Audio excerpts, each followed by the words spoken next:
Cinematográficamente, ¿qué tipo de persona eres?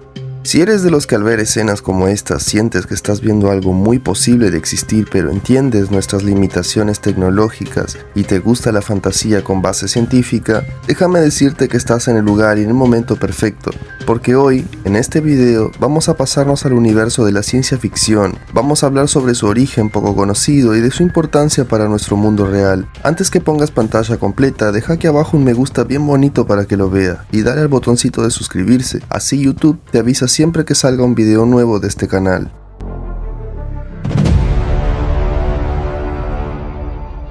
Hola a todos y todas, sean muy bienvenidos a más un video de la primera temporada, aquí en Marcio me dijo. Comenzamos.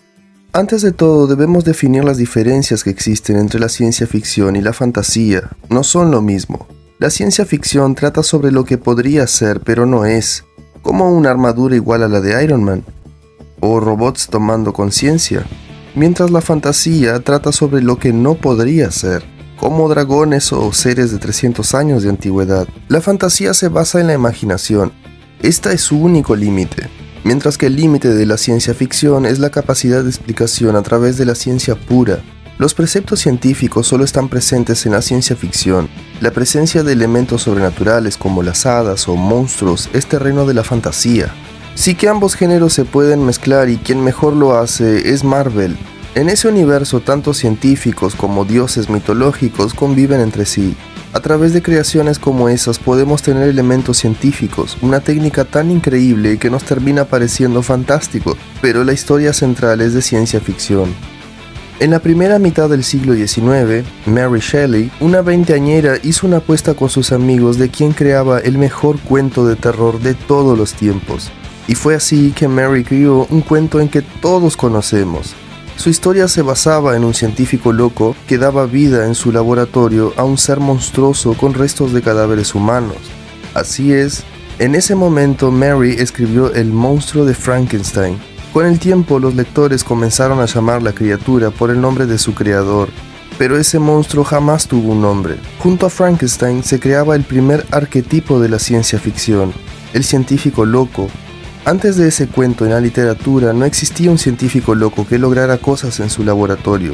Antes se requería la ayuda de magos u otros seres con poderes como semidioses. Las diferentes representaciones de la obra fueron un éxito, un doctor que traía a la vida un cadáver usando nada más que electricidad, pero con el pasar del tiempo a la gente le costaba tragarse ese método. No era necesario ser un experto para saber que su método estaba muy lejos de la realidad. Era un buen cuento de terror, pero aún estaba presente la falta de fundamento científico, algo que nos hiciera creer que aquello podría ser real. El famoso escritor norteamericano Edgar Allan Poe es una figura muy importante en la tradición literaria de los últimos siglos. Es el padre de las novelas policíacas, renovador de la novela gótica, los cuentos de terror y pionero de la ciencia ficción. Si bien se pueden encontrar obras mucho más antiguas junto al monstruo de Frankenstein, muchos estudiosos consideran que la ciencia ficción nació por la mano de Edgar Allan Poe. Allan Poe era un gran conocedor de los avances científicos.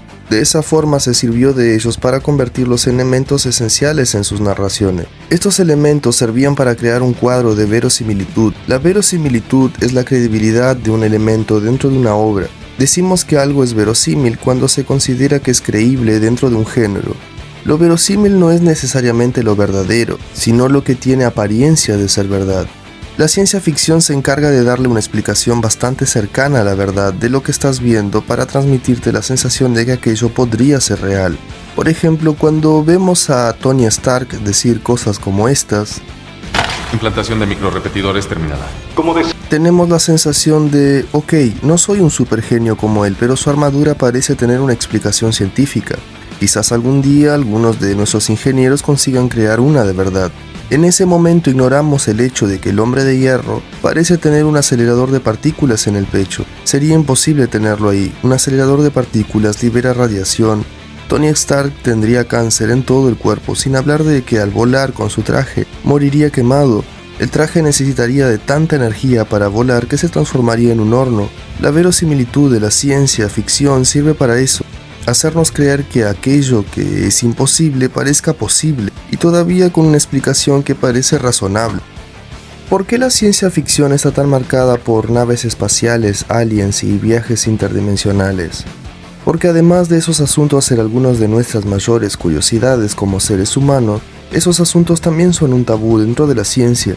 Son asuntos que la ciencia ya los está contornando desde hace tiempo, pero sin nada tangible. ¿Cuándo tendremos una nave espacial que alcance la velocidad de la luz sin matarnos en el viaje? ¿Alcanzaremos algún día otra estrella? ¿Existe vida allá afuera? Aún no lo sabemos y es ahí donde la ciencia ficción cumple dos papeles. El primero es alimentar la curiosidad científica sobre esos temas, mostrarnos algo improbable con un fundamento para que vayamos atrás del verdadero. Y el segundo papel de la ciencia ficción no es alertarnos sobre la inteligencia artificial o el futuro, pero sí poner un espejo para que podamos ver cómo es el ser humano en diferentes ámbitos, así sea en el planeta Tierra o en otros mundos. La tecnología no es el problema, y sí lo que vamos a decidir hacer con ella. Podemos explorar el cosmos o morir antes con un mundo en guerra. Muchos de nuestros inventos aparecieron primero en la ciencia ficción. Julio Verne inventó un enorme submarino en su cuento 20.000 leguas de viaje submarino en 1870. Al conocido escritor se le atribuye también haber imaginado el primer viaje a la Luna, pero sin duda dentro de ese imaginario mundo de la ciencia, el submarino fue su gran invento. Otro de los grandes nombres de la ciencia ficción fue H.G. Wells, conocido por la Guerra de los Mundos o El Hombre Invisible. También era un apasionado por la ciencia y la predicción del futuro. En su narración Cuando el durmiente despierta, en sus relatos existían ciudades que funcionaban a partir de la electricidad generada por molinos. Otra cosa que se podía ver en sus relatos eran puertas que se abrían y se cerraban cuando alguien pasaba por ellas. Hay quienes se han referido a la ciencia ficción como el rol del diseñador con esteroides, por su naturaleza avanzada. Quienes han escrito ciencia ficción han logrado en cierta forma anticiparse al futuro, crear nuevas visiones de lo que podría ser y nadie lo ha notado. El ejemplo de esto es la novela publicada en 1914 por A.G. Wells, su obra The World Set Free, en donde describe una bomba basada en reacciones nucleares en cadena y la describe como una bomba atómica. Es importante destacar que la energía nuclear se descubre solo en 1933 y la primera bomba nuclear explotó en 1956. En 1964, el famoso escritor Isaac Asimov, autor de obras como El hombre bicentenario y Yo Robot, escribió un ensayo donde hablaba de lo que, desde su perspectiva, sería en el año de 2014 en que las comunicaciones serían audiovisuales. Podríamos ver y escuchar a personas en nuestros aparatos. Una locura. Isaac Asimov también nos planteó las conocidas 3 leyes de la robótica. No solo le dio un contexto lógico al mundo que había creado, sino que también nos enfrenta a la noción de la posibilidad de la inteligencia artificial y las implicaciones éticas de este fenómeno. Brindándonos así una posible solución, nos ahorró enfrentarnos al temor de una rebelión de máquinas. Si te gustó lo que terminaste de ver, suscríbete a este canal.